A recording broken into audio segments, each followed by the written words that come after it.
You're convincing me midterm rental is actually worth the time. Every time I speak at a midterm rental summit, I'm like, I don't know why y'all are in this. Like, the business model is freaking genius. So smart. Okay, so 3882 East Berwick Drive. East Do you want me to Berwick shut the Drive. garage door down? Well, that's it. You ready to go? Guys, welcome to 3882 East Berwick Drive. Berwick Drive in Idaho. I'm here with my good friend Rex Shippey. This is a sub-2 deal that he and his wife bought not too long ago, and now they're doing midterm rental. We want to hear about how he got the deal. We want to hear now what he's using the house for, and also a little bit more about his business. Tell us about how you found the deal. My wife, Katrina, she found the deal on Marketplace. Facebook Marketplace. Facebook Marketplace. It was advertised, owner finance, 3.7% interest rate. And when you see it like 3.7, it's like, that's a little bit weird. Like, normally it's a 4 or 5 or 6. Right. So yeah, the property owner was selling her own home. She was actually a licensed agent, but she chose to sell it as a FSBO. Nice, okay. Yeah. And how did you guys convince her to let you take the house over sub-2? She was totally open to it. They was advertising owner finance on it. Yeah. And so she's like, sounds great to me. She was open to it. They were totally good with it. This was the house that I had to convince you to buy. Not this one. Oh, dude, you got another cute one? The other one's even nicer. The other one's a lot nicer. The other one is across the street from a park. So this is a different one. Yeah, no, this is a different one. Okay, cool. So this is similar. Yeah. So you got this one for 3.7% sub-2 deal, and you guys immediately turned it into a rental. Yeah. Yeah. Okay, so there was some funny stories on the first part of this one. Tell me about it. So this was the fourth house that we actually bought. But we bought a sub-2, had a transaction coordinator, did all the stuff. We closed on the property. They actually had a renter in here that was moving out. We got a call about a family needing a place to live for a few months. We're like, okay, great. We priced it higher than we should have, but they approved it. The insurance approved it. And we're like, all right, well, we need to furnish it. Katrina had just had a baby 2 weeks before that. And so we had to furnish this home over the weekend because they had to move in the next week. And so we furnished it. We got them moved in. As a newbie, a mistake that I made is when purchasing it, I then logged into the mortgage portal a month later to make the payment, and it was in foreclosure. Oh my gosh, wow. Yeah, and I got a mortgage statement, but they whited part of it out, and I didn't know when picked up on it. So we were in foreclosures, $26,000 in arrears, in foreclosure, that I had to go catch up after the fact. No. Yeah. No. Oh my, that's a first, dude. That's the first time I've heard that. I've ran into people like, they've had a little bit of issues, like there's some debt or an HOA lien, but like the fact that the seller didn't even mention it to you. No. And the fact that the title company did not pull it like on title or anything. No one caught it. No one caught that. We had a transaction coordinator that went through and did everything. No one caught it. Oh my And the responsibility comes back on me. You know, it's my fault for not catching it, but still, yeah, but you should have the TC should have a checklist. More importantly, the title company should have a checklist. And if they're pulling title, they're pulling all that kind of stuff. They should know if the house is in foreclosure. Yeah, it's public record. Yeah, like you can see. No one caught it. That is actually your title company's job. That's what you pay them for. Also, title insurance. I wonder if you could make a claim against title insurance saying you guys missed this. So I talked to the title officer I used, this amazing lady. She's like, we don't always check that deep into it because on the sub-2 deals, like you can pay off the arrears. If there is arrears, you can pay them off before we close. Sounds like lip service to me. So I don't know. I didn't push it. The title company's like, please don't make us pay this out. Okay, so you got 26 grand. You had to go backwards and pay that you were not planning on paying. Not planning on paying at all. I reached out to the sellers. I'm like, this is in foreclosure. You guys never told me about this. I'm like, are you guys able to help catch this up? And they're like, nope. They're like, we'll do whatever we need to do. Besides, we don't got the money to help you catch it up. I'm like, well, this loan may get called due because we just transferred this right in the middle of foreclosure. They're like, well, if we need to sign papers or whatever, we'll sign whatever we need to sign, but we don't got the money. Was she a licensed agent too? She was a licensed agent. I just want to point something out to you guys.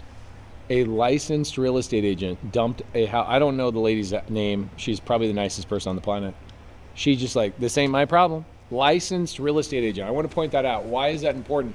Is because a lot of people go, man, people that are doing sub-2 should have a license. This lady had a license, and she dumped $26,000 of arrears on this guy, never brought it up one time. And if you're a licensed agent, don't you think you should have disclosure like, hey, this house is actively in foreclosure? She's sitting there looking at the settlement statement. Did she get any money? They got 26,000. I know. The 26,000 would have. They wouldn't have got anything. They did everything in their power to not tell you that. They did, and it was white because I went back later and it was whited out. Yeah, they robbed you, man. They robbed you, but that's okay. It's still a deal, right? 100%. Well, I tried to wholesale this deal, okay, and I was like $10,000 wholesale fee. No one wanted this deal. Do you want to know how much money I've made on this home? Yeah, I want to. Yeah, of course. This home has brought in $207,000 in the last 2 years. $207,000? Yep, just off of this home.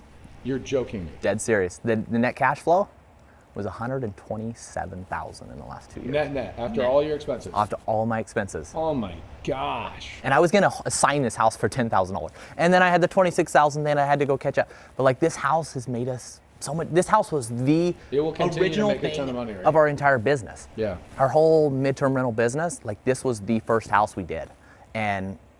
But our houses, this is how they perform. Wow. And $127,000.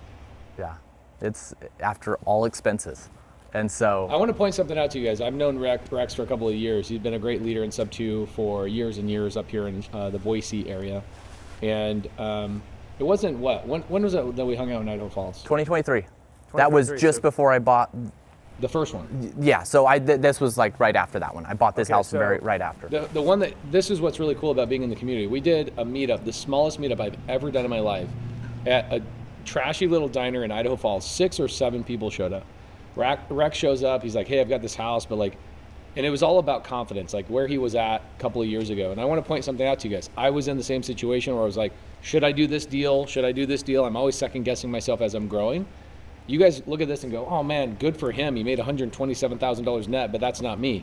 Dude, 3 years ago, we're hanging out in a diner and he's afraid of buying his first one for his family, which ended up being a freaking amazing house. He buys that, then buys this, and then it spurs on a whole entire business model that's what him and his family is focusing on. In 2-year time frame, your entire life can change by just stepping forward, which is what Rex and his wife have done. So this was the first one for your business model. For the midterm rental, yep. And this one spurred on your idea of like, are you guys primarily going after fire damage and water damage people? Fire damage and water damage. So we have an office in Idaho. We just opened an office in Utah. We have 10 team members and my wife and I as well. Okay, and what is your primary service? Is immediate housing for displaced families. Water damage, fire damage, a car through the house, whatever it is. So it doesn't have to be your house. You're helping them place in other people's houses. I place in a lot of other people's homes. We had, in October, we placed 70 families in the month of October. I remember when this was just an idea. Yeah. I remember when this was just an idea.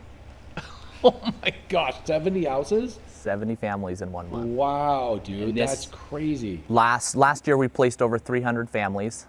And this year, we will 3X what we did last year. And you're primarily focusing on what? Immediate housing for displaced families. I'm sorry, what state? Oh, Idaho and Utah. That's it for now, because we're growing state by state. So where are you getting these families? Insurance companies? Insurance companies, really everywhere. Social media, insurance companies, fire departments, restoration companies, everything. It's a relationship business, and it's building those relationships. It's see a house fire, we go to the house fire. How can we help you guys out? So we work with a lot of the local fire department because we house families immediately. Do you really have any competition? There's no one out there doing what we're doing. There's a lot of people that want to do the midterm rentals and do the insurance housing. Nobody's like cutting out the middleman and just going straight. No one's doing what we're doing. Like we just had a family move out of this house. They was in here for about 2 weeks. They had to move out because of the... This was the house that started it all, huh? Yep. They had to move out. What would have happened if you guys did not drive over to the Idaho Falls meetup? How different would your life be right now? I would probably have killed him because I was living in a camper. You're living in a camper. Would you still have long hair? Yeah, probably. Would have probably ripped it all out by now. This house has done over $200,000 in revenue. That's crazy. Yeah. Okay, so let's say you place a family. Are you charging the family a fee or the insurance company a fee? We don't ever charge families anything. You charge the home a fee. We charge the insurance companies always. Our goal is to make sure a family never has to pay out of pocket for anything regarding to housing. Wow. My gosh, dude. She knows that. It's something no one else has done out there. And as we got started in the business, we're like, what are the issues we see in the industry? On average, it takes a family 30 to 60 days to get into a home. From the time their house burns down, whatever. They go jump into an Airbnb, they go jump into whatever. I've seen families move 15 times in 2.5 months with 3 kids and 5 pets. Wow. Because they have to book an Airbnb for a few days, someone else comes and books it. Well, now they got to go find another one, and then another one, and then, and that's the industry, that's how it is. Or they're in a hotel, and they're moving hotel rooms. Wow. And so there's no one out there that's providing immediate housing. So we just had a family move out of this a couple days ago from water damage, correct, Trina? I think it was water damage, but they moved out of this, they moved in here, and then they had some dogs, and the dog police got involved and stuff. So they moved into another house of ours. We haven't collected any money for their stay here, but we're still waiting for insurance to pay us, or on the next day. So things like that, like we end up with hundreds of thousands of dollars out waiting to collect. Yeah, makes sense. Welcome to being a contractor. Always floating. Let's go. I want to see this house. Yeah. What a great business model. Katrina, what are you doing for the business right now? I'm kind of the operations manager. That makes sense. There's no I'm the CEO. I love it. So you have an office here locally, Yeah, right in Meridian. and then one to Utah? Yeah, Salt Lake area there. Okay, so a midterm rental, what would you say is your average client stay? Average length, Yeah. 3 to 4 months. 3 to 4 months. And every client you've had in the last 2 years is primarily water or fire damage? Water and fire damage. Yep. Okay, cool. Man, there's that many water and fire damage houses? Oh, there's so many. So many. Like most people don't realize it, and they ask me questions like, what makes a good midterm rental? I'm like, well, are you in a populated area? This house here is kind of on the outside of town. But this house has stayed so full. Wow. So full. Like the house that you told us to go buy, we don't live there anymore. We moved out of it, turned it into, it's a midterm rental. Yep. Crush. We just had a family move out. They was in there for 3 months, $400 a night. Wow. $400 a night? A night. Dude, you're bringing in $12,000 on a house you probably have a $2,500 payment on? $3,000 monthly payment on, and that's the payment I'm like, I can't go afford this payment. Like this is $3,000 a month. My gosh. Wow. Okay, so what's great about your model too, and I love this model, it's a great model. You're convincing me midterm rental is actually worth the time. Because I look at midterm rental people, I'm like, you guys, the model is not great for me, I don't love it. But what you've done is you've married a service business with also simultaneously buying your own real estate. Mm-hmm. And you're like, okay, I'm going to make a lot of money on my real estate, but I'm not going to make that my primary target. My primary target is being a service business, making transactional fees. Yep. Then I'm also simultaneously going to buy my own stuff. Once a quarter or once every 6 months, I'll buy another property for myself. Then that way you're not worried about, oh my gosh, I'm out of cash, I just bought a rental. Right? Or like $26,000 later, you got a freaking lady that freaking scams you. Not scams you. Yeah, I scam. It's kind of scam. You got scammed, dude. That agent scammed you. If you really wanted to, you could have gotten that agent in trouble. You didn't, so thank goodness. But you're sitting there going, it's not worth my time. I have 300 families I got to go help. Yep. The model, nobody is doing that where they're like, how do I make money from this? What people are doing is they're managing people's midterm rentals. Yep. Which sounds like a nightmare. That's what it is. We don't manage. So everything we do is a lease and a sublease. Yeah. Everything we do. And one of the reasons is because our level of service is very high. We're very picky about everything that we do. And that whole managing thing, we did that for a little bit. And I was like, this is not for us. We can't do it. So I do have homeowners that have 5-6 homes here in Boise, and they're like, take care of them. Do what you guys want. Just send me a check. And so there's no management contract. But when we get a family, there's a lease contract there. And one of the reasons, he's now a real estate professional, and so he's managing his own properties, and that's his time. And so he doesn't even live here. He lives in Texas. But he has a bunch of homes, and we rent them out. We just fill them as needed. And we send him payment only when we receive payment. I just got payment from an insurance company the other day. It's been almost a year that we've been fighting them for it. And it's not an easy, just free-flowing business. Because you're fighting the insurance company all the time. We're fighting against an industry, the way an industry's been built forever. And that's why there's 12 of us, and this is what we do. What are your main roles in your company then? The main roles? Are they fighting the insurance company? No, so really Is it finding more houses, finding more fire victims? So yes, so we have people finding fire victims, water damage people who need housing. So we have people that's their full-time thing. We have housing specialists that when we get a call that a family needs a house, they step in, they facilitate, find the house, they line everything up, they make that happen. We have client care, lady which was just here a little while ago, she was making sure this house is ready for the next family to come in. We have maintenance person that's what they do, is do maintenance on properties all across the Treasure Valley here. Social media, like Eric's for social media. We have bookkeepers, and then Katrina's, she does really just. Who fights the insurance companies? She does, I do, and then our housing specialists somewhat.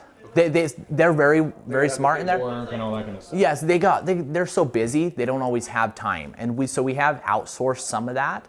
And at some point we're gonna hire a full-time person that is their thing, is fighting the insurance company. Yeah. So you're floating. You're floating some of these expenses. A lot of it.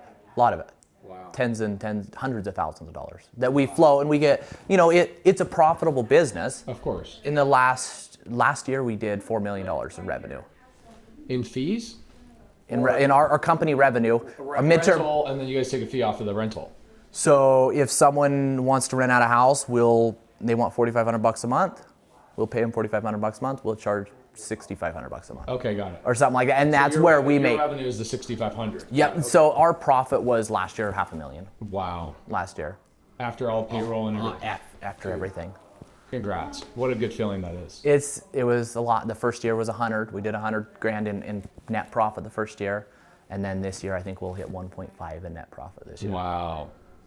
But it's not a simple business, it's not. You don't want it to be. Because then it makes your competition not get in. That's the thing. It's like no one's doing what we're doing, and I've asked people directly, I'm like, why don't you do it this way? And they're like, that'll never work. Or more importantly, that's a lot of work. It's a lot of work. And everybody wants to do something with no money. Yep. Right? They're like, well, what can I do with no money in my pocket? Meanwhile, you're being the bank. I am being the bank for the families, because otherwise they got to go use their credit card and book a hotel or book that and then wait for reimbursement. So essentially we're being the bank for a lot. Why don't you license this? Like, why not go to Owners Club members and go to them and go, hey, I want to license this. I want to take a 10% fee off of all your revenue and license it nationwide. And now you're the largest in the country. You license it, and overnight you have 500 locations. We are working, our goal is to make it nationwide. We just don't know how that looks yet. As we got an office, we got a team that's operating good here. Now we're building a team in Utah that's operating well. Would love to talk more about that, because I think if you licensed it, here's the good thing about licensing it. If you go franchise-wise, now you're responsible for them. Mm-hmm. And now they're underneath your umbrella. Yeah. Right? And then also you have to go and get a FDD done. That takes a year and a half to get going.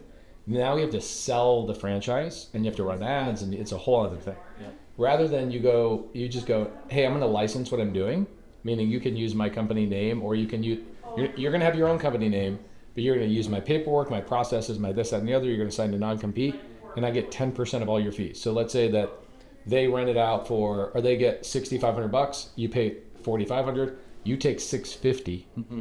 And you're helping them with the paperwork. You do a daily Zoom call. Somebody on your team's answering questions. You could get 150 people just in Owners Club that overnight are like, yeah, I got the money. I can go and fund this. And you're getting fees in freaking Boston in literally 3 weeks from now. If you go the franchise model, I've gone the franchise model twice. I would never do franchise ever again. I would only go license and go, I can take your license away at any time for you breaking the rules. And I can shut you down, and you have a non-compete, so you can't go and compete or do any of the stuff I'm doing. I like that a lot better than the franchise. I've done a little bit of research in the franchise stuff, and I'm like, it's a nightmare. Keegley is a franchise, and it's a nightmare because now they're underneath your brand, and if they do something underneath their brand, which they will, they'll do something stupid. Oh yeah. Now it reflects on you. But if you're licensing to them and it's under their brand, they're not going to go online and make a bad review about you. But let's say homevestors, if some homevestor, like We Buy Houses guys, screws somebody over on a house, now somebody goes and makes a review about homevestors, which would be first choice homestays. Yeah. You go, hey, I'm going to franchise this. Somebody does something stupid. Now they're leaving a bad review about first choice homestays about you. Yeah.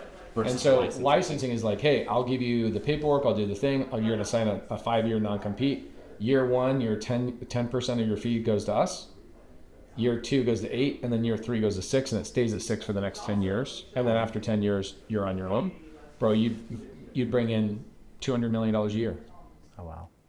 Like think you're doing 1.5 million this year. Once you're up and operational, you'll probably be at like $3 million a year, $4 million a year net. Mm-hmm. Okay, like fully, like this is the team, this is the size I want. Mm-hmm. If you have that going on 100 other locations, and you're taking 10% of that, Straight. Yeah. No, that's not. You're not taking 10% of profit. You're taking 10% of the fee. Yeah.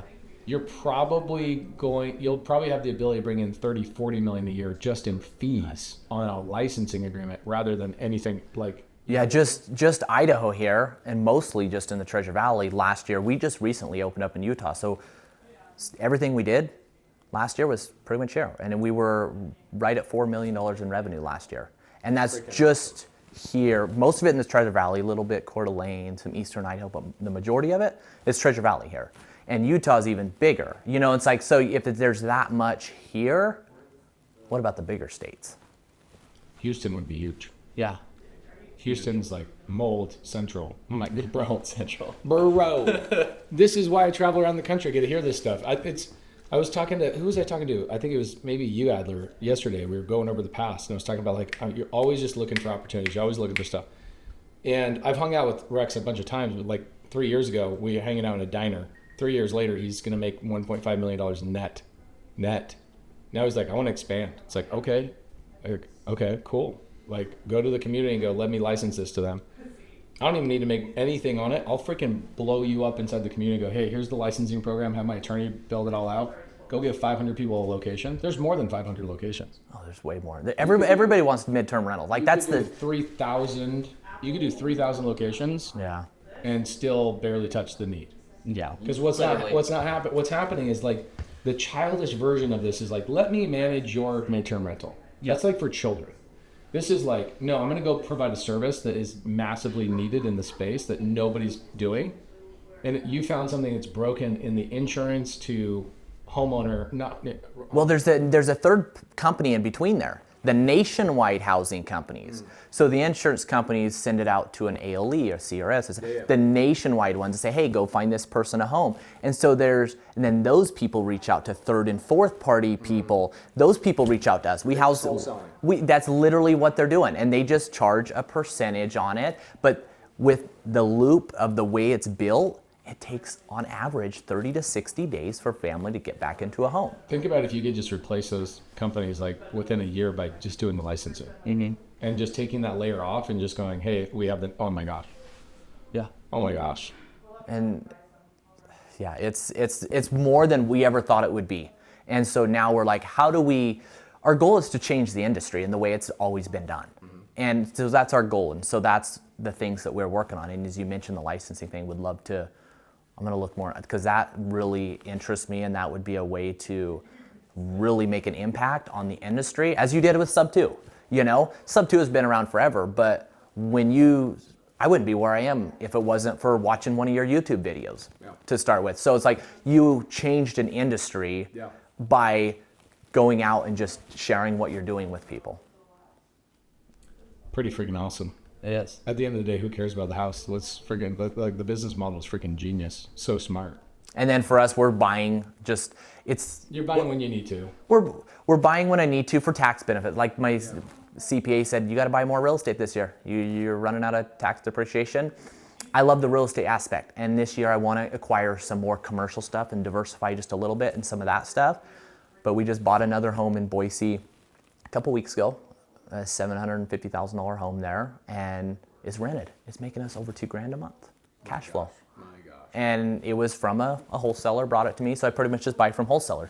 They bring me stuff, I pay them the fee, and we know what works, and we know the areas that it's working in. And so for me, when I buy a home, I can calculate and know exactly what I'm going to be able to make off that home, because I know the areas and I know my business. This is the way the midterm rental should be done. Like, if every time I speak at a midterm rental summit, I'm like, I don't know why y'all are in this. Like, it's a big waste of my time. Like, I'm not going to spend any time in it. But when you're on the service side and there's a lot of money there, right? The insurance companies are paying you.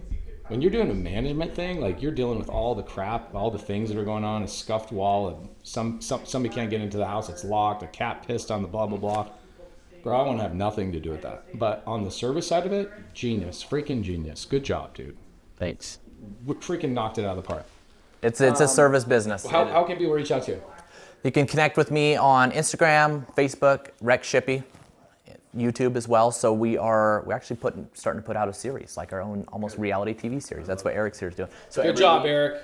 Every week we're uploading, just sharing about our life, what we're doing. And so would love to connect with people on there. We host meetups in Boise every month as well. Freaking love it. All right, guys, we will see you in another episode. Let's go in the front of the house. Let's take a thumbnail. I got an hour drive to go. Yeah. Dude, what's up, Max? How are you? Is he the only person you've interviewed on your whole trip that does midterm rentals? No, we have a lot. There's a lot of people in midterm rentals. What? As a business? No. You are not a midterm rental business. You are a service business. You're a service business that blows all the midterm rental people out of the water. I want to come laugh sometime. No, it's what it is. It's not.